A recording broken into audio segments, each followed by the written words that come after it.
This bracelet is a piece of my personal history. On the outside, it doesn't look too spectacular, just a piece of climbing rope that I'm told is strong enough to hold me by the ankle. I've worn it around my wrist for the past 12 years, and it makes for a great fidgeting device when I'm bored. Ah. I got it during my first overnight school trip at a place called Camp Ganaraska. Seems to be a favorite amongst the schools in my area because they keep booking trips there. Yeah, that's me. Sometimes I wish I looked better. I initially wasn't that interested in going because I always had the impression that I didn't travel very well. Earlier that summer, I had a week's vacation to Washington, D.C., and I came home sick and miserable with back pain and the hiccups.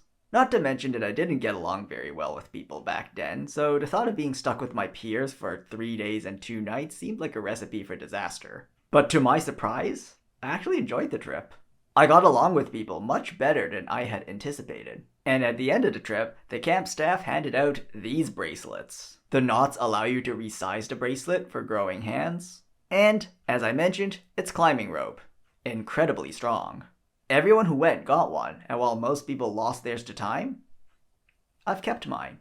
I initially wore it as a good luck charm, and then just as a relic of the past. A memory from a childhood that I generally try not to remember. It's usually covered by long sleeve shirts and sweaters, so most people don't actually notice it. But when I do get asked, I tell them about that trip.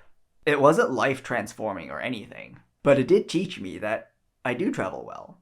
I do enjoy trips. It just depends on who I go with, and who I don't go with.